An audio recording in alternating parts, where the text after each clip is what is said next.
Hey guys, how's it going? This is Carlos, your host of the Just Fans podcast. I'm joined here, of course, with my co-host Rios. Let him know what's up, Rios. How's it going, everybody? I promise we did not plan this. We're in the same shirt. Exactly. And today I have a great special guest. You know him as one of the voices of the Houston Dynamo. We got Glenn Davis in the house. Glenn, how's it going, bud? Carlos Rios, thanks for having me on, man. I really feel underdressed for this. You guys look great, and Oh man. with my lawn work T-shirt. So No, what's funny is that I told Rios, because we've seen like your interviews and other shows, and I told Rios, I was like, oh man, we're over here like wearing like Dynamo T-shirts, and he's gonna come in with like a suit or something like that, and we're gonna we're gonna look all like just like regular dudes, and while he's over here all professional and stuff. We're gonna look like high schoolers getting interviewed by an adult. Yeah, exactly. well, in that case, I've already let you down with my wardrobe. Let's hope something better comes. No, not at all. No, man, thank you so much for joining us, man. Like it's been amazing. Like we were just so happy that you decided to, hey, you come and hang out with us, man. That's just incredible on my, on my end. I feel great. I've heard you for years, on TV and stuff like that. So now you being on our show is kind of like a surreal feeling, You know, I love mixing with guys like yourself that love the game, know the game, love to talk about the game. I mean, I think we have a lot of commonality there when it comes to that. So no, listen, I really appreciate it. Feel honored to be on your show. Appreciate it. So Glenn, let's start with like the very beginning. How did you know soccer was your thing? Like how? Like when did it just you're like this is what I want to do, and I'm dedicating my whole life to it. So I grew up in New Jersey, and the time period that I grew up in, I'm going to high school in '77. I guess is '78 is when I graduate. So when you're growing up in New Jersey, it's a good soccer state, I think, as a lot of people know. But I have to be honest, back at that time period, soccer was only in the inner city areas, really, in ethnic areas, right? So around New York City, you had these pockets of Irish, Scottish, German, Portuguese. And then I was a little farther out in the suburbs. My father was a World War II veteran. He wanted to be away from New York City. He didn't want to be a city guy. Probably had some bad memories in the city. And he moved our family out into the suburbs. And if it wasn't really for a youth coach who came from the inner, from one of those pockets, a Scottish man named Tom McDonald from Kearney, New Jersey, my soccer upbringing would have been a little bit different. But the other key factor was I had a brother that played as a goalkeeper, and we had the New York Cosmos. 25 minutes, 20-minute drive in the car to Giant Stadium. So I saw Pelé, Beckenbauer. Wow. Oh man. On and on. It was remarkable. Giorgio Canaglia. So when you're a kid and you're going to games with 50,000 people, 60,000 people, it's kind of like, whoa. And, back then they had two American guys who had to play on the field. I think it was 2 or 3 was the rule, right? Yeah. And they were generally a goalkeeper or a defender, and then we'd be up in the crowd kind of going, man, that could be us maybe one day, So that's the beauty of having a pro team like the Houston Dynamo or Houston Dash in your backyard. Yeah, definitely. Like it's amazing how you've seen the upbringing and the evolution of soccer here in the States. Like you said, you started, with these teams. I mean, you were even part of the Houston Dynamos from in the 80s. Is that correct? Here in Houston as well. How was that experience? Like, is it kind of eerie knowing that there's now a Houston Dynamo? Back then there's Dynamos back then. Is it how was that experience playing? First of all, you definitely just referenced my age, right? Because it happens to all of us. When you get older, your lens just expands, right? And now you're like the wise guy, and like you feel like a few minutes ago people were going, hey, does he know? How does he know so much? Now you're like, the Jedi Master just because you've hung around a while. So you get a lot of things that maybe you don't always deserve, but you do have a lens, and I have seen the game from a player development standpoint in this country, from a professional league grow. I came in '84 here to play for the Houston Dynamos, plural, like you said. Mm-hmm. We played in high school stadiums. We played in NFL stadiums. We played in Houston at Butler Stadium and Delmar, high school stadiums. Yeah, so for me to see the facilities, the rise of the quality of play. I mean, we had great players back then too. I mean, we had guys who played in World Cups and stuff, playing at Butler Stadium out on South Main. I mean, I haven't been back there before, but it really is remarkable. And I think, financial side of it, the stadiums, the coverage, there was no social media then. We were lucky to be on page 6 of the Houston Post. We had one guy coming out there who was the beat reporter, and I don't really think soccer was his thing. It's just completely different. That said, it's all relevant to the time period you're in. So it was a great time for me as a young guy. I'm playing next to guys that played in the English First Division, against Cubillas, who played in the World Cup for Peru. You're traveling. Relativity is very important in a lot of things. But to now look back to that, to look to where players are now, and clubs and teams and the infrastructure and the investment, it's all remarkable. And that's the thing, though. Like it's like there's a meme that goes around. You have to learn to walk before so these guys can run, and that's you. You were the one that was walking while these guys have to. You're the one that Yeah, exactly. How's it? I just messed up the phrase. You have to learn to. You walk so they can run. There you go. That's what it was. You walk so they can run. Yeah, and so like that, but it's awesome. Like to be in your shoes, like to see the development, the growth of the sport here in the States has to be phenomenal a phenomenal feeling for you. Yeah, no, it is amazing, and to your point of just looking back to that time period. I mean, the city was a different place. Right. The whole city was just a different place. It was kind of an oil town, and a medical center, and so I drive by places and I'm like, dang, I remember I went in there. That was a nightclub once, or, that was a gas station, and now it's now it's a library. It's Ugo's restaurant on West Island, So yeah, it's very neat. It's very no, exactly. Yeah. So from your playing days, what are some of your favorite memories as a player? Yeah, so as a player, I was a central defender. As a center back. So I always loved playing against opposing forwards. So I was lucky in a lot of ways. I got to play against, these may not be names, but Nenny Cubillas was a big name in Peruvian soccer history, World Cup history. Yeah. Got to cover him, got to cover guys from, the English First Division like David Kemp, Jeff Bourne, guys that played at Derby County. And so I always loved the challenge of, having to mark out of a game an opposing center forward that, was apparently, the best goal scorer on an opposing team. But, there's just a lot of great memories. I mean, we played in a couple of championship games in the ASL and the USL. Those always stuck out. We played international friendlies, nothing like now. Like we had Foss from El Salvador come here, and they had the legendary Mexico Gonzalez, El Mexico, who I actually have his jersey somewhere in this house.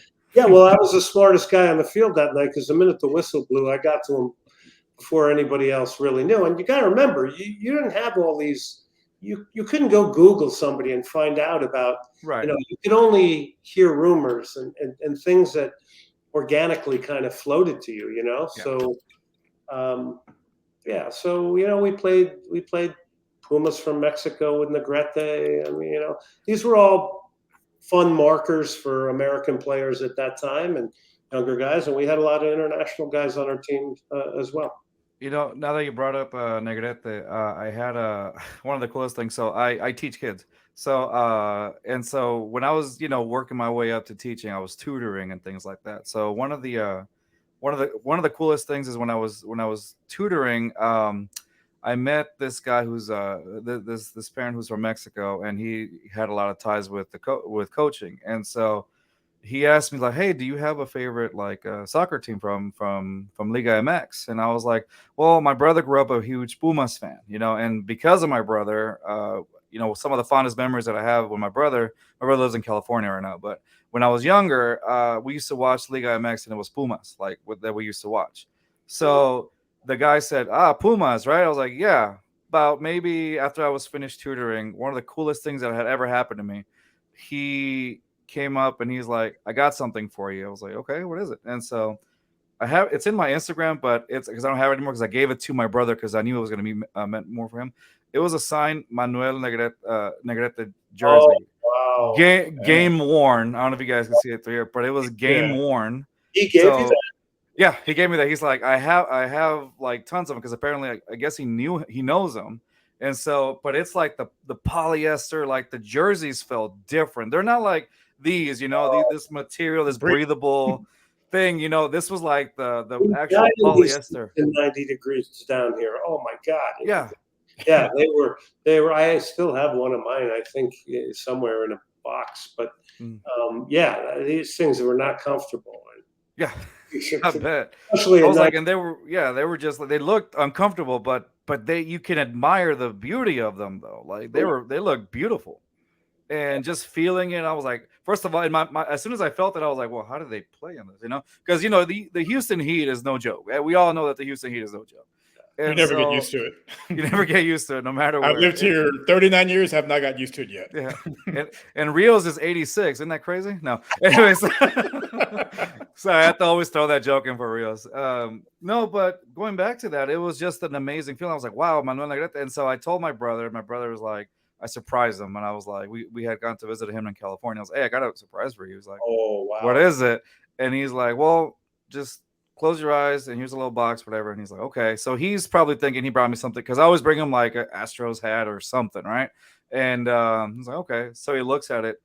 I promise you not. That facial expression that he made, I will never forget it. Yeah, I will never forget it because I left him speechless. My brother is known to talk so much trash, like he's, a mess talker or whatever. But that moment was the first time I ever saw him just speechless, not a word, nothing. I was like, "You all right? You all right?" And he's like, "I just can't believe it." He almost cried. I knew that he cried. So, but that I could imagine how he felt. Yeah. And every time I hear the name Negrete, I think of two things: one, the side volley in Aztec in 86, and then, of course, that's when I'm on a pro team here in Houston, and I do remember, I think Northern Ireland got to a World Cup with Norman Whiteside, maybe.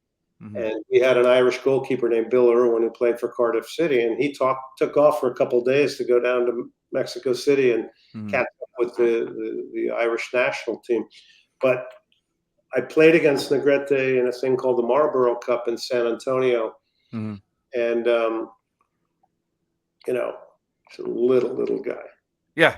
Well, what an unbelievable soccer player. Yeah. So your brother's lucky. Thank you. Yeah, I know. He literally told me, whenever I pass away, I'm getting buried in this thing. He's like, I'm getting buried in this. Like, there's nothing. I'm writing in my will right now. This will be whenever I die, I'm getting buried in this thing. That's cool. Yeah. But nonetheless, now let me ask you, like, what is the coolest jersey you ever got from another player? Like the one that you can just remember. Like, okay, so you got to remember a couple things. First of all, back in those days, you got fined if you gave your jersey away. Oh wow, I didn't know that. Really? There was no Nikes and Adidas's, and you had 15 jerseys, and you can give them away. No. Wow. It was none of that. You had to give your jersey back after the game, and they cleaned them, and you wore the same jersey probably the next game and throughout the season. So there wasn't all of that. And in fact, this is an amazing story. We used to practice at different places because we didn't have a facility, the Houston Dynamos in the 80s. Mm-hmm. And it was only a pro team for a couple of years, by the way. So it turned into an amateur team and a long story lines. But it was a pro team for only 3 years. First year we got to the league championship, we lost in a thing called the shootout. But we would practice like at Houston Baptist University. We'd roll in our Volkswagen Rabbits. The Rockets would practice there too. They'd roll in Mercedes, Hakeem and Ralph Sampson, and Bill Fitch was the coach. And some guy would come in and, hey, you soccer guys, get out of the locker room. Rockets are here, Oh, wow. Okay, all right. So, but, we didn't have jerseys to give away like that. I see. But one day a guy came and our practice, we were cooling down, and they start bringing out all these boxes of soccer shoes, and they're Nike. And at the time, nobody's wearing Nike. Nike's not even known for soccer shoes, right? Now, fast forward to now, right? Everybody's got one. Right. So the guy says to all of us, he says, look, plenty of sizes, take as many pairs as you like. So guys are diving into them. I didn't like them because the soles were really hard and they weren't flexible. I didn't like them, so I actually never wore them. I took a pair or two, but a lot of guys wore them, and that was the first time I had ever seen Nike soccer shoes. Wow. And that it's so funny that you say that, because like now you just see them everywhere. They're all, you got the tiempos, you got all that, and so Superflies, the Mercurials, all that. They have so many different kinds, and it's just funny how, like when you're explaining it, that's one of the reasons why I wanted you to have in here, because you gave us like this other side, this other perspective that we don't, that us regular folks don't know. You know what I mean? Like we don't we got to get to history here, and look, I mean, one day these guys are going to be looked upon as, people might be saying, wow, these guys were kind of pioneering in a different way too, depending on where the trajectory of the game goes, right? Right. I mean, some people will say, oh, we were pioneers. Well, there were guys before us too that were pioneers, right? Right. So I think we were just, we were so passionate about this. Hey. What type of dog you have, by the way? Sorry, it's a little, it's a Schnauzer, and he likes to. I think because there's like another dog barking outside, so they're trying to like go at it against each other. So very professional here, Glenn. That's what we do. You got to have a good dog. There's nothing wrong with that. Yeah, exactly. So, no, nonetheless, man. Like I said, that's an amazing thing. Like you're looked at as like the pioneers now. I'm sure to these guys that are on in the Dynamo now. Like, wow, these guys are the ones that started this whole thing. And like you said too, like you had other guys that you was before us too, like we all play our little part in this thing, moving it forward. And I think the generation of guys around my age now that are still involved in this, we're totally passionate about the game. So I have great friends I grew up with, have run tremendous college programs that played pro, that have gone on to be fantastic coaches, have worked for Arsenal and have worked for manufacturers and Adidas and Nike. And so, we didn't get in it because the end game was making money. We got in it because, man, we wanted to play at the highest level we could possibly get to. And we were going to do anything we could to get there. Yeah.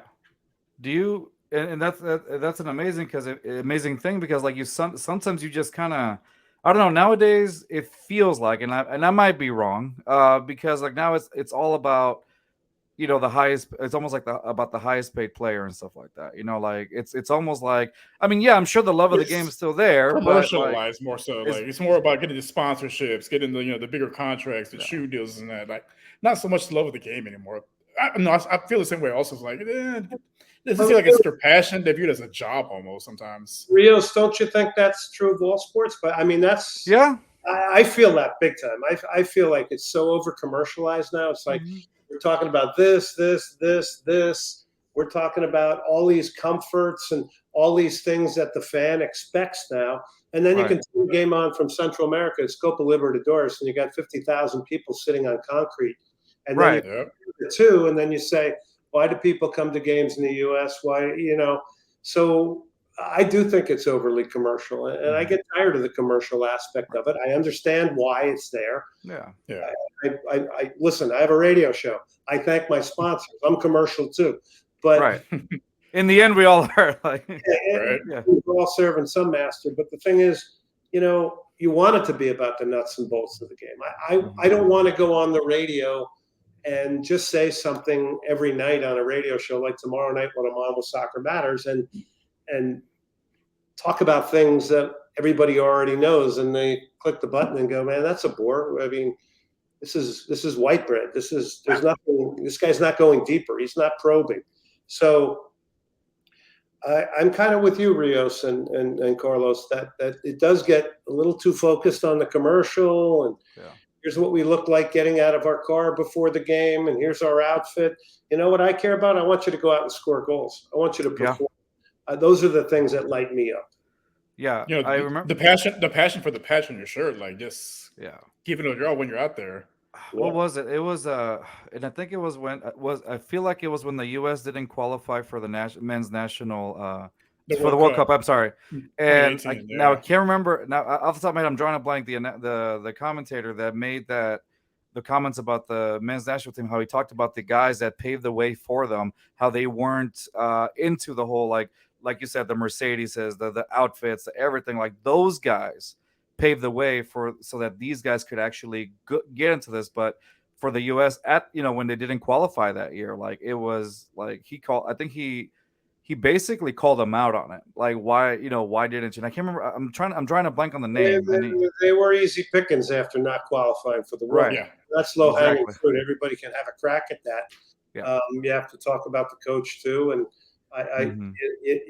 that was Bruce Arena, who Yeah. is probably the greatest American coach ever. But I think that was the best thing that could have happened to the national team program at the time, Yeah. because I think it definitely. accelerated the use of the younger players now. I think this Yeah. group of guys has got a World Cup under their belt as soon as they figure out the federation side of things. This is the first time unprecedented we've ever had players playing at top clubs around the world and performing well to this Yeah. level and to this volume. So, I um, I yeah, really see that. Like I saw the younger talent stepping up so much in a lot of these games, how they kept they them so showed, close. they I was like, showed passion. They yeah, exactly. guys like playing for each other. They like playing for their country, and I hope that continues to prevail.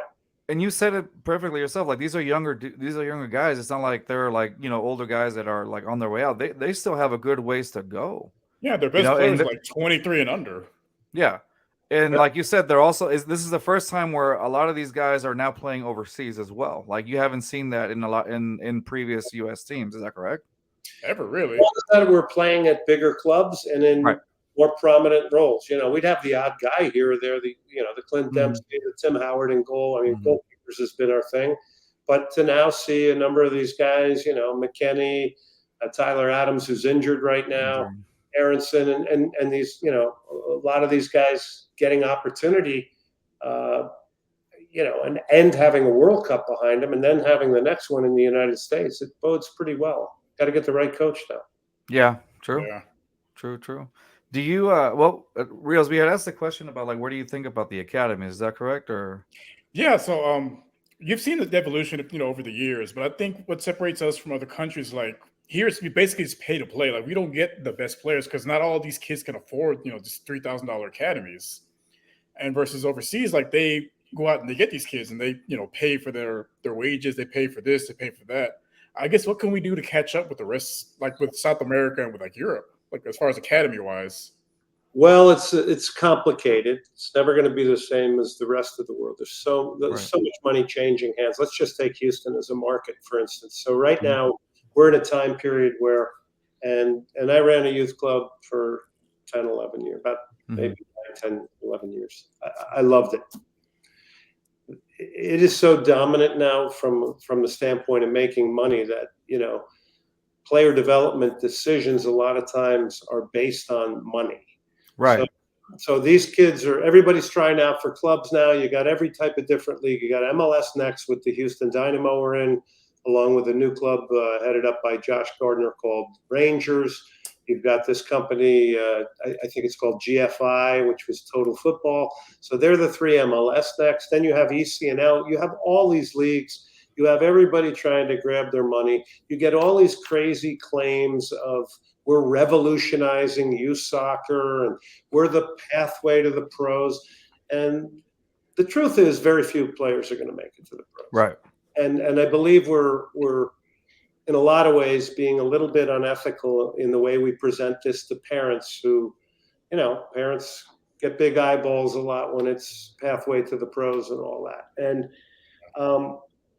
it's dangerous to me. And let me tell you, and I mean this, I don't mean this disrespectfully to anybody.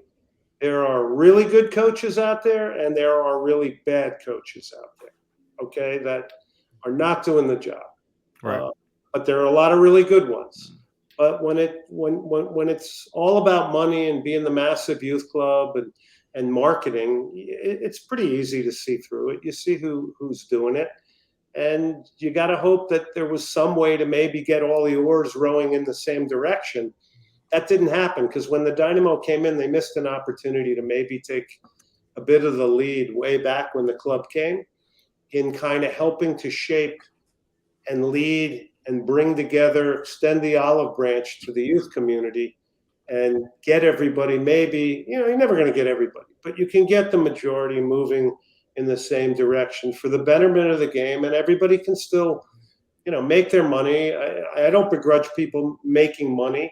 I just begrudge how it affects player development. So now you got all these tryouts going on right now with 10 and 11-year-olds. The language that's used is sign a contract with a 10 or 11-year-old. Wow. Look, you don't make a tryout, it's not the end of the world. It's a moment to teach a young boy or a girl that there is disappointment in life, and disappointment is part of player development. So reality check. Correct. And you got all this angst and this worry and nervousness amongst parents and kids, and it gets purveyed in a lot of ways in the wrong way by some of these clubs. So it's a problem. I don't know what the way back is. I really don't. I think at the end of the day, for me, if I had a child right now trying to play in youth soccer, it's really about the coach that's spending time with your kid. Yeah, no, you make a great point on that one. It says we always kind of wonder, like, you have like these, these academies and whatnot. And I've seen like some, like over here by Richmond, Texas, they had like a Borussia Dortmund one, and they also had like a Real Madrid. Like they all like rent out that space for out in I think like FM. I can't remember the road, but there's like a space over there a lot, and it's just it's funny to me because I'm like, I see the player development from like in other countries, but like what's the difference here? Like I would love to see, the US have that, but we don't have it. And don't get me wrong, like, I'm from Mexico, so like Liga MX is, it's you have it almost the same, but like over there, like in those countries like Europe and stuff like that, like I just see so many players develop, and I'm just like, wow, how can we get to that? Now, don't get me wrong, like the MLS has, evolved so much since '93. Now we have, we have careful. Look at the rosters and look at game day and see how many Americans are playing. True. You got to look at that too, and you also have to look at Houston. We haven't developed anybody. That is true. We don't. He came over from the Houstonians. Yeah. In the era that I was involved in, we had a number of guys going to MLS relative to those times. Mm-hmm. But the fact that we haven't produced more starting players for the Houston Dynamo, like homegrown, like any homegrown players, like I haven't.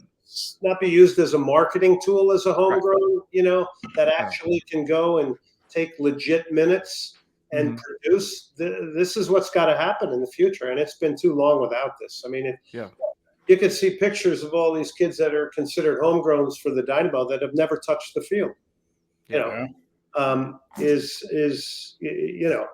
And ironically, the one that probably has the biggest upside right now is Brooklyn Reigns, and the Dynamo did a good piece of business buying him.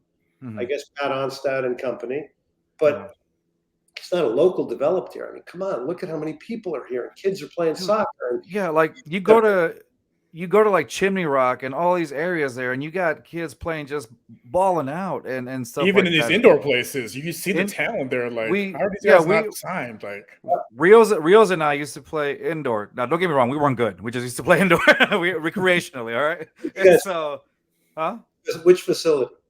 Southwest Indoor Soccer in Stafford. Yeah, and so I think they used to the Hot Shots used to play there too, and they used to they used to practice there, and like we were like, I'd say maybe about 5, 6 years ago, we were like going there almost every day, every week, just playing. Like I'm completely out of shape, but I was gassed out, but it was still fun for me to do it, And Rios, he played football most of it, so obviously none of us were experienced in any way, but it was still fun. But sometimes you get to go against people because they play like like friendlies, or some people sometimes they don't have enough people, so some of these guys that are really good will join in, so you got to be completely destroyed by the players that were just good. Like, oh, there goes my ankles.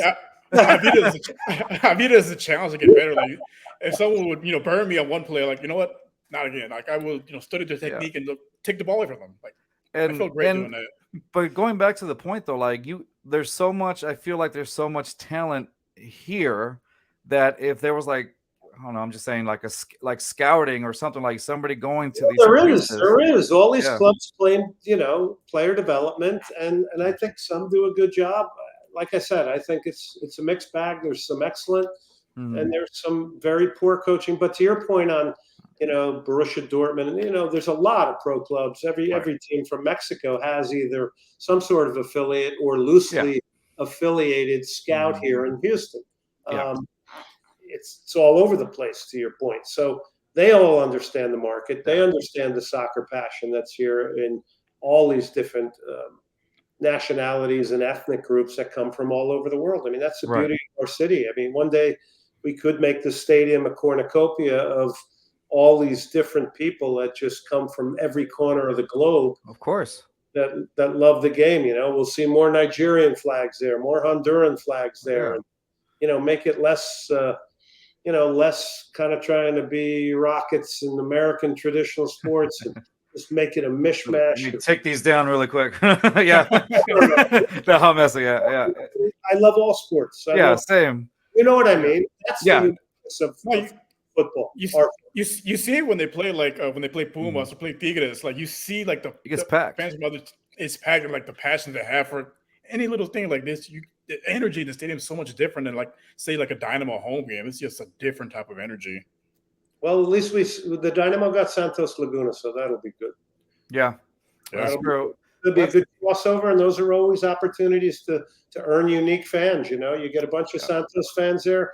You have a good game that night. You produce. You play some good football, and all of a sudden, you may have some of those people coming to your games. Yeah, exactly. It's basically like how can it makes it more engaging. It makes it more interactive and stuff like that. And I think that's what the fans need. Like they need some interaction, some fun, some stuff going on. I mean, look, Astros do giveaways here and there. The Texans, well, they're trying, but they're nonetheless is like it's becoming something interactive to get the fans going. And like I said, the last few times I've been to Dynamo games, and I'm not dogging the Dynamo at all, but like sometimes the last few times that I've been, it's almost like, I'm kind of like this, and this is me. I'm part of the Texian army, and I think Rios is too. So you do your best. You have your section, but I look at like Austin FC, and they got like a whole, crowd going on, and it's like electric over there. And I was like, man, we can be that too, like that's we should be that. We should be that, There's no reason why these games shouldn't be sold out like that. Exactly. There's a lot of work to be done to correct things, I think now, but I agree with you guys. There's no reason. I don't want to hear excuses anymore because nobody can make excuses. We heard them for so many years. So let's hope it's on the upward trajectory, and some things are happening, I think, with the team, and there's stadium upgrade. So people are, I think, coming around to it again. It looks like there's an upward trend going. I mean, the Dynamo's even doing. Like the Dynamo's even playing a lot better this season. This is like I haven't seen undefeated at home, which is bizarre. We usually lose at home, so it's like, wow, we're undefeated. What? Yeah, and so I think like you said, hopefully it's an upward trajectory for the Dynamo, and I love this team. I do. We've been going for years. I went at Robertson. Robertson Stadium. I went to to PN. What's it called? Is it BBA now? What is it called? No, PNC or Shell. That's right. That was Shell. Get those sponsors right, Shell. That's right. Shell. PNC. What am I thinking, guys? It's Shell. I'm going to blame it on you, Carlos. Right. It's Shell. Anyway, so Shell. It's we've been there. We were there at the opening game for that first opening game for that stadium. I remember how we got these two. I remember how we got these 2 stars. 06, 07. Like I was there, man. I won a third one. I won a third one. It would look nice with 3. Yeah, wouldn't it look right with 3? Yeah, it would. And so, I mean, that's like I said. Hopefully, things go up for the Dynamo. Like that's what we're looking forward to. But honestly, since 2019, it's been a hard watch. Like the product on the field has just been hard to watch since 2019. This year, it's gotten a lot better. But the last few seasons, like man, as a fan, this is hard to watch. Yeah, it's been hard to watch for a lot of years. I'd even go back farther when it comes to purpose of play. I guess they call that game model now. But I think you have to have an entertaining product in Houston. to get the international fan in this city. If you want the authentic soccer fan, and I think the Dynamo roster's improved. I think you're better collectively, but the question remains even after the last two games. Which, look, if we have to be honest, those two games could have went either way. You've been sitting on 2 losses and got to figure out how to score goals. And we got 4 or 5 players that are not noted goal scorers that we're depending on. Coco Carrasquilla is not a noted goal scorer. Love his game, but he's not a noted goal scorer. He pulled a couple shots wide in the last game, really good chances, right? Ivan Franco, not a noted goal scorer. Amin Bassi, not a noted goal scorer, but is now a noted penalty taker for sure. He's our leading scorer right now. It's crazy. He's a midfielder. He shouldn't be the leading scorer. That's 4 penalties. So he's got wonder in the run, And then you got Corey Baird, who's not a noted goal scorer in recent times. So, you're going to have to figure out tactically or revive Sebas Ferreira or do something in a transfer window, or hopefully Aliou Ibrahim, this young Nigerian, can bring something, although they're kind of tempering that. I think Pat Onstad's trying to not put pressure on him. But this is not a pressure-filled market here. I mean, let's be honest. When it comes to coverage and demand, it's not a pressure-filled market, and that doesn't help the Dynamo. And Ben Olsen and players, they want pressure. They want media talking about their game. They're entertainers after all. I want somebody to call my show and disagree with me more. Make it interesting. Yeah, exactly. Because nobody's one opinion. Nobody knows. We all have opinions about this game and ideas about it and judgments about it. So it makes it good. But healthy pressure is something we don't have in this market. We have to cultivate it, I think. If they start winning a few more games down there, that'll get people out. But, we also need writers and radio hosts and people that aren't afraid to criticize the midfield play of the Houston Dynamo or say, give reasons why they think they're not scoring goals. We have to have more of that. Question, why don't you have a true number 9 out there? Like, you're paying Sebas all this money, but he's on the bench. Like, it doesn't make any sense. Point of contention. Ben Olsen, in my conversations with him, said that, he wants more work out of him. Corey Baird runs the channels better. Corey Baird's going to run twice as much as Sebas. I don't think there's any question. But to be fair to Sebas is a specialist. He scored 13 goals last year with a team that didn't really support him. Now, I don't know about the tactics now, because when you play with inverted wingers, that doesn't benefit a guy like Sebas Ferreira. Sebas Ferreira needs a wide game to pull defenders off him, to give him some room to move in a penalty area. So I just think it's different things. And, coach wants to do it one way, and that's his job and that's his prerogative. But you are sitting on a guy that you have paid a lot of money. And if you saw Sporting Kansas City and Seattle win the other day, their first win of the year, Alan Pulido's back. You guys know him from Mexico, and scores a goal. He's healthy, and designated players are the guys that change and win games in this league. Yeah. I was going to ask you, when we got Herrera, did you, I saw it, I was like, okay, this could be beneficial for the Dynamo, but I saw it as this is another way to get fans especially from the Mexican national to come to our stadium as well. Did you see it that way as well, or did you just see it, differently? I didn't see it as, I heard a lot of people, it's going to be sold out all the time. But I never believed that. I didn't think so either. No, it's going to be sold out. There'd be a bump of a couple, maybe 2003, maybe, but now that he's playing well and he's engaged, he's played some wonderful games, really orchestrating the team. I don't think his last game was his best game. In fact, I thought he was a little bit off, although he almost scored the game winner. I think we have to keep an eye on him, because as the volume of games come in this month right now, they're going to play another 6 games. The weather's changing. You can't expect him to do everything. Right. And, he's scoring goals for you. He's trying to set play. He's all over the place doing a lot of different things. It's been amazing to watch him, especially some of the early games.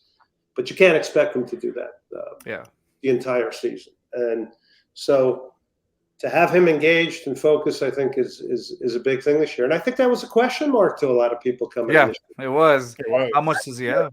How into this is Hector really? And I think we're finding out at the moment he is. Yeah, that's the best part. That's like your best scenario possible, because if you're questioning it now, like you said, you see it. I personally, I'll be honest, when I saw him getting from Atletico, I was like, how much left does he have on the tank? Because sometimes when you see a guy come from like a club like that, especially like Atletico or something, and go to MLS, like you've seen, like, all right, are we really bringing our, are we really into it? Is he here to play, or is he here just to get a paycheck? Yeah, basically. and so, and like you're saying now, this He season, looks I'm like, engaged, wow, like, he looks he seems engaged. very He looks like engaged. he's really, he looks like he's really into it, like you said. So I'm like, okay, this is a great scenario for the Houston Dynamo. I think this is beneficial. I think it's kind of paying off now. Yeah, working younger players, Yeah. leading. I see him doing a lot of little things subtly that I'm sure you guys see as well. Yeah. It's really positive when it comes to working with his teammates, because look, it's a big change to go from playing with what's around you at Atletico Madrid and what's at you with the Houston Dynamo. And I've seen, international stars, and you've seen it too, just lose their minds in this league because the same things don't happen because the makeup of the player is different. And their expectation has to change in order for them to be effective. So I think he's getting it done. Although his last game I don't think was his best game, but he's so gifted and he's got soft feet for a big man. I mean, he's so fun to watch. When you said about the guys that come over and like they kind of lose it, the first person I thought in my mind right now was Andrea Pirlo. I was like, when he came over, I was like, oh, that's gonna be interesting. And then I was like, no, it was not. Gerard had a rough time. Yeah. In the early days of MLS, when some of these guys came over, oh man, it was hard to watch. It was like was here, who won the World Cup with Germany, and you were like, okay, what's the real reason he's here? Yeah, exactly. 21-year-old girlfriend that he followed to the States that's in acting school in New York. I mean, you don't know really why maybe what the priorities are. But look, guys at that stage of their career can make their choices. But you can't come here now and coast, or you will be embarrassed in this league. Yeah. Look at Shaqiri in Chicago. How much is his performance part of the reason the coach has maybe lost his job, right? Mm-hmm. I mean, if Shaqiri's playing a little bit better, scoring a few more goals, you got another 6-9 points, maybe Ezra Hendrickson isn't fired. Mm-hmm. So it's I think we've seen every type of scenario possible when it comes to foreign players coming here that were big stars. Yeah. So speaking of which, so we're looking at speaking internationally now, Messi. We were talking about Messi earlier, Rios and I, right before we started, and we were thinking about where does he go? Where does he land? Like where does he land next? Like by the way, do you see him in MLS, or is that just all like hearsay? What do you think? A pipe dream. I don't put anything by anything. I mean, what's the latest one? He's going to go to Al Hilal in the Middle East. Yeah. Jordi Alba's going to follow him there, and Busquets, which could make sense because they get them off the books financially at Barcelona, who's had all the financial challenges. Yeah. They're Messi's pals. I mean, that's possible. I don't know if is he going to go back to Barcelona? I don't know if he wants to. I think he could tarnish his image if he goes back there. It's a more defensive team under Xavi now. They're not winning like the old tiki-taka teams that everybody fell in love with Messi and Xavi and Iniesta. So I don't know. I mean, look, that's crazy money, right? I mean, I don't even know what all those digits add up to, but it's nuts. Yeah. I think it was like that's a sale like 434 million. I'm like, wow. Wow. Yeah, for a year. I'm like, sign me up. Finances and the game just getting so changed. I mean, we know he loves Barcelona. He's said that many times, living there with his family. They brought him up too from when he was they basically raised him. Yeah, I was gonna say they basically raised him through the academies, through the medical stuff that he had going on. Like he was given growth hormone. Yeah.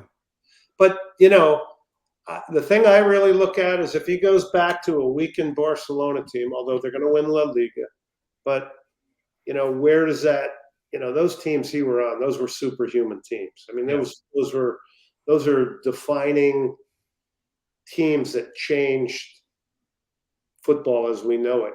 Yeah. Like you have the Dutch in '74, you have that team and the way they played and the tight game they played, and just remarkable stuff. People couldn't get the ball from them, and it was all this tight passing and immediate pressure if they lost the ball when they did, if they did. So yeah, I don't know. I mean, Miami would be a safe place for him as far as handling celebrity life. Who knows? I mean, I guess anything's possible, right? Yeah, we thought about that too. We're like, if anything, like I could only see like Miami. If anything, maybe LA Galaxy, but that would be it. But not like those would be the only two teams that I could see Messi. Imagine if like the Dynamo pulled one out, Messi and like the Houston Heat. It's just like, nope, not doing it. The national team, they like coming to Houston. I know that. They like coming to Houston. Rios, if you had your choice, are you going to the Middle East, Al Hilal, Miami, or are you going back to Barcelona? Man, $434 million a year is a lot of money. I think we're all chasing the money here. That's a lot of beer because I see drinker of beers under your name. So there you go. You got hard assets for a long time with that cash. Speaking of which, I had totally forgotten. Rios, you ready for your beer of the week? Give us a little bit of insight. All right, here we go. Rio says beer of the week, y'all.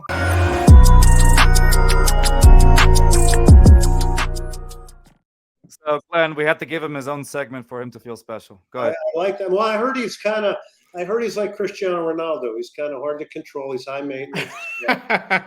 Such a prima donna. Yeah. He's such a prima donna. You can see it in his face. He's got that look at him. prima donna look to it. Yeah. Go ahead, prima donna. I'm worth every penny. Right, so this week, I got to see this beer. Come on, Rios. All right. So this week, I bought this one yesterday. It's my first time trying it. Pacifico Clara from Mazatlan. I did a little homework on it. So apparently, they've been around since 1900, but 3 Germans. They moved to Mazatlan, which is in Sinaloa. They created it in 1900, and So this is basically a Pilsner. What's similar to it? Carlos, we had this before. You remember when we had a Bitburger, right? Yeah. Very similar to that. Yeah. I've had Pacifico. I like it. You like Pacifico is refreshing. Like that's those hot summer days, dude. Like you can't go wrong with those. Like I've never had it till yesterday, surprisingly. Have you had it in michelada form yet? I haven't. Oh, I've been doing it with the lime juice. Yeah, pretty good combo. Michelada form, dude, on a hot summer day, legit. Telling you, highly recommend it. Definitely 10 out of 10. This is I'm gonna keep in steady rotation. This is really good. Yeah, exactly. No, that's the Pacifico beer is like legit. Whenever it comes, I'm telling you, try it for michelada form, dude. You're not gonna regret that. It's great. We had it. We had like I took a small vacation for spring break to San Antonio, and they had it, and it was like at the Hyatt, whatever, in San Antonio, and so we had Pacifico, and then we made it in michelada form, and ever since then it was like, oh, this is legit. So michelada form, highly recommended for Pacifico. Come to try it then. And with the tahini, you use tahini. Tahini, the tomato sauce, all that. Like it's legit, man. It's like a Bloody Mary to the second power. I never knew about a michelada, but my ex-wife was from Mexico City, so. Oh yeah. Okay. Do you like micheladas, Glenn, or no? Yeah, I like them. Yeah, definitely different.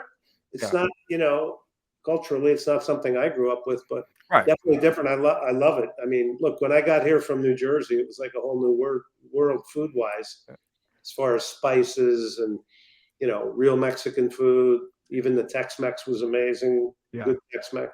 So, it opened up a whole new world. I mean, I grew up on hamburgers and fresh tomatoes out of the and that's the beauty about Houston. Liver that was like eating a Goodyear tire. It's all rubbery. Never touched a piece of liver since. But no, that's the beauty about Houston. So for a lot of, because right now we get broadcasted through Let's Talk Sports Network, which is like it's in like our producer Dan. He's in England, and then how do you call it? Hardcore Sports Network, which is in Philadelphia. So for folks that watch us that are not in Houston, like it's like a whole new different world. You have food from all over. You know, you have Any it's country you could think of. any country you Any can think of, country. you find it, and it is just amazing. Like Glenn just said right now, he had never had like these micheladas, this authentic Mexican food, this Tex-Mex, because he's from Jersey. You said you grew up on burgers, the fresh tomatoes, and all that. And so, how was it? Let me ask you this: when you first tried like all these different kinds of food, how was it for you? You said like it opened up a new world for you. Like, how did you like 100%, take it in, man? How did you take all that in? it did. I love shopping in Fiesta, the old Fiestas of the day, which I don't think there are many of those left. Not much anymore. The downtown one, I think they turned it into a lab of some sort. Yeah. The one that was they like closed right it down. across the I used to shop in that one. yeah, the one across from it used to be the old Mexican consulate, and now it's like they closed down by the Sears that they used to have there too, and now all that's closed down. There was a great one out on I-10. There was a bunch of great ones, and they all were a little reflective even of their neighborhoods. But no, I mean the cuisine in Houston is remarkable. I mean, you've got amazing Indian food, you've got Pakistani food. I mean, you've got everything you could ever ask for. Tremendous steakhouses, barbecue, of course. Yeah. Authentic Mexican, Tex-Mex, all these little hole in the walls, great sushi. I just I love it here. you know, yeah, I mean, that's why I ended up living here. It opened up a whole new world when it came to food, and I was like, wow. Right. Like the Wizard of Oz. You know the Wizard of Oz when that scene where like it's all black and white and suddenly you see color, like, oh, that's what it's supposed to be like. You know what I mean? Follow that yellow brick road. Yeah, exactly.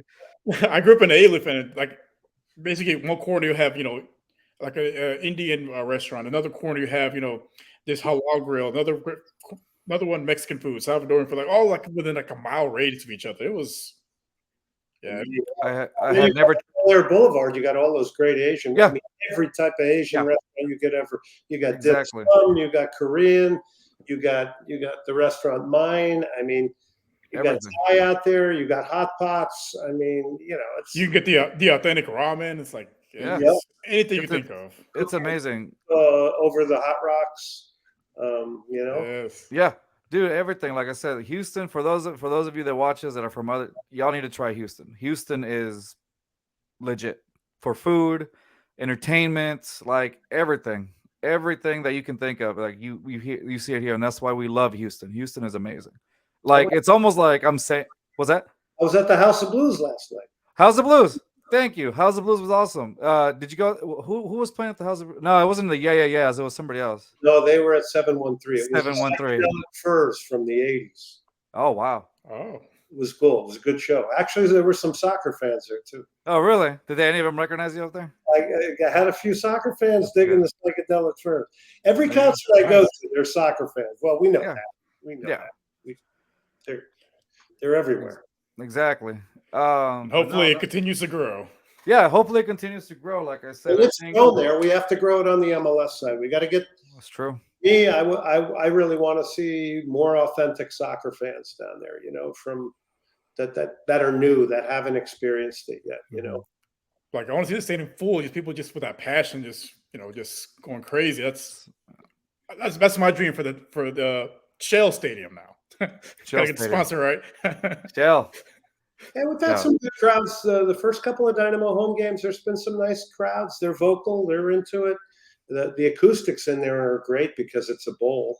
Right. So makes it louder, even louder. I still shake my head that when you build a stadium like that, nobody was smart enough to keep the four corners open so that would be some airflow. Because you put a bowl in Houston and you're going to keep all that hot, heavy. All the heat, everything. Especially June and July. Oh man, it's a sauna in there. Oh yeah, that's a great. Sorry, she wanted to say hi. What's up, Allie? Oh, what a cute dog. Oh, it's my girlfriend. That's a good prop, What's that? That's a good prop. I have a dog somewhere. What kind of dog do you have, Glenn? Osa. Nice. Let's see. I don't think she listens to me too much. It's all good, all good. Yeah, I got 3. I got this is the funniest thing. So Chico, he's 6.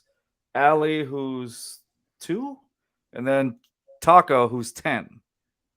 Dogs are They're the best. And we got a cat, and I called him Luke Skywalker because his dark coat and he has a greenish eyes, kind of look like my watch here, or whatever. yeah. And so those are his eye colors. So I call him, oh, you're definitely a Luke Skywalker. I'm a big Star Wars fan. So. That's good. So, yeah. So Carlos, you know what? Yeah. Rios has probably got like an alligator or a boa constrictor as a pet. What's he got? What did you have, Rios, as your pet before? German Shepherd. Oh, I love German Shepherds. I don't have a big enough yard though for that. Rios has like a whole Brazos Bend State Lake over there in the back in his yard. Yeah. Here, I'll show you my beast. You ready? Yeah, go for it. Yeah. Oh, that is adorable. How old? Believe it or not, Osa's 9. Wow. 9. Okay. Rescue or just a? No, I saw a lot of. It's a golden retriever poodle mix. So easiest dog in the world. Yeah, that looks a bit. That dog's great. Like I said. Shorter than the owner. Except somebody rings the doorbell, which is perfect. Yeah, exactly. Loves to swim, jump, chase a ball. You know. Yeah. So. Amazing. Yeah, Rios, like we were talking about, Rios has like the whole Brazos River in his backyard, right, Rios? Yeah, I live in Richmond, so I live right by the river. You catch an alligator gar back there? There might be one out there. There's coyotes. There's alligator gar. That's the closest thing to prehistoric times, other than alligator gar. 1,000 alligators. Mm-hmm. I'd like to. I'm gonna set up I want to go. There's a lot of these crazy alligator gar guides on the Colorado River. I want to do. No, go by Rios. Says he's got literally his backyard is like, not even joking, the Brazos River. Like not joking. It's literally right there. You can walk to it. Like that's how close to it. Gators in there, Rios? Have you seen any? Have you seen gators there? I know there's just Gator Park on Highway 6, but like in Sugar Land, like if you go into this park, like you go in deeper, like there's like actual like alligators in there. Don't be drinking a lot of Pacifico around those. No. He starts sharing it with one of them. You want some? One for you, one for me, one for you. Oh man, Joe and gators doesn't go good together. Right. Glenn, we're going about an hour now. So Glenn, I want to thank you so much for coming on the show. We need to have you back again. Please, you got to join us again one of these days. Anytime. I enjoyed it. I love talking dogs, gators, music, food. We did it all. Oh yeah. Definitely. We covered like all the ground, and it's funny because I think we had written down some questions, and we probably asked you like 2 of them, and that was it. Sometimes you just kind of roll with it, man, and that's how it is. That's usually your best stuff. I don't know if I was your best stuff, but man, it was great. This was great. This was great. We got to see a lot of great insight, from like seeing how the game has grown like over the years and to where it is now. And how you're a big part of it as well, dude. Like how you've seen it, how you've seen it change. And I'm not trying to say like try to review your age by it, but just like it's awesome to see how much you've seen it develop.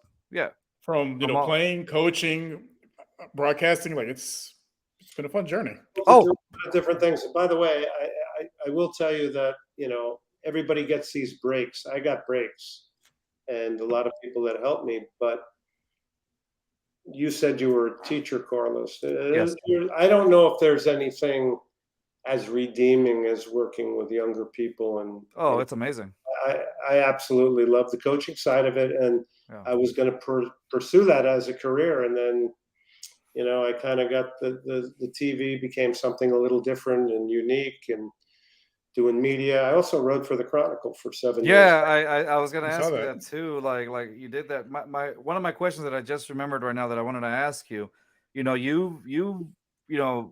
been you commentated during the World Cup. What was that feeling when you got the call, or when you found out your very first World Cup that you were going to be a commentator? How did that feel? That was a little awe-inspiring. I have to be honest with you, because we all know where we put the World Cup. Mm-hmm. Oh yeah. You get opportunities to do those types of things. I mean, you just have to appreciate it, give it your best. But yeah, I was ready to jump through the moon when I got asked to do it. And then I got to do a bunch of them, Yeah, you did. On the men's, I even did a couple on the women's side, and done a couple Olympics, which was also really unique experiences. And, I mean, one day I'll look back on it. Right now, I like to look forward. I don't look too far behind. So another thing that I wanted to ask you is like, how do you like how have you seen how great of a progression have you seen from you said the women's soccer, like the progression that I've seen, you know since, I mean, even since I was a kid, like I didn't see much of like women's soccer, and now like you see it. You have the dash, you have different teams, like The it's national like team, the national team, man, like the team, they're the team to beat in the world right now. yeah, they're the team to beat. Like you can't. They're the team to beat. They're amazing. So like, how does that make you feel also from that standpoint? Like to The see all the women's game's amazing. So yeah, back when I was doing broadcasting, I'd get opportunities to do women's college soccer, the Big 12 championship and the SEC championships. And, from where I started broadcasting those games to where it is now, and the quality of players, the athleticism, the technical abilities, it's unbelievable how it's grown. Now, we all knew that when the Netherlands, when some of these great soccer playing nations decided they wanted to invest in women's soccer, you knew they were going to be very good. right, They would narrow the gap of the physical side, which the U.S. and the competitive side, the U.S. had the advantage early. And now we've seen that grow closer and closer. It's been very good for U.S. women's soccer because it now has had us look at the game differently as far as player development and the technical side of it a little bit more, as opposed to just dominating people athletically. So it's amazing, and it's amazing globally too. Don't forget, you got the quality of the women's game, and I think the Houston Dash, they got 3 great front runners. They got to figure out how to get them unleashed, because once they do that with Diana Ordonez and Ebony Salmon and Maria Sanchez, man, those 3, they all got different qualities. They could be really fun to watch. yeah, no, definitely. It's been an amazing progression seeing that, and those ladies, they're nothing to they're nothing to mess around with. They will put you down. They're amazing. I love watching them play too, man. It's amazing. It's great. It should be a really good Women's World Cup this summer, and these countries, as time goes on and they put a bigger investment into it, and a seriousness, you see how quickly these countries develop. The Brazil women take on the culture of that soccer nation. The Netherlands, the same thing. So it's inevitable, really. Yeah. No, for sure. Guys, really, I want to put Glenn Davis's Twitter handle really quick. Glenn Davis, I'm assuming SOC for soccer. Is that correct? Yeah, that's probably good. Yes. Yeah. And so please follow him on Twitter. He's just an amazing guy overall. Please follow Soccer Matters as well with Glenn Davis on ESPN Radio here in Houston. It's a great show, and we're just so happy that we got to have Glenn on our show. Honored for him to be here. It's been an amazing and a great conversation with him. Like you said, we covered all these points. We probably asked him like 3 questions that we wanted to ask him, and we covered food, dogs, alligators, you name it. It was awesome. We were bringing live dogs on. I mean, the Westminster Dog Show's been going on. We're doing it all. Exactly. And the best part is like we get to see a different side of Glenn Davis that I'm assuming most people don't get to see. Well, thanks for having me on, guys. Carlos, much appreciated. Not a problem. Is there anything you want to promote or talk to us about or share with us? Yeah, there is one thing. You guys probably know Tom Clare, who's been a part of our Houston soccer community. He started the Manchester United supporters group. He's helped me with a lot of, he's led the way on a lot of soccer banquets, him and his wife, Cheryl. He passed recently, and just, for everybody that knew him in Houston, he was a fantastic author, wrote a ton of books. I think I have one of them around here somewhere. He's written a bunch of books, just like a total gatekeeper for Manchester United, but more importantly, just an incredible guy, an incredible man. So, maybe just a reminder about Tom Clare, Houston, big part of our Houston soccer community past. There you go, Tom Clare. Rest in peace, man. Seriously, that's it. Thank you, Glenn, again for, like I said, coming on the show. And don't go just yet. We're just gonna end the show. Okay. And on that note, and again, thank you guys for joining us this evening. I appreciate y'all. Big shout out to Glenn for coming on the show. We appreciate it. Thank you, Glenn. See y'all. Carlos Rios, much appreciated. All right, man. Sure. Thank you, guys.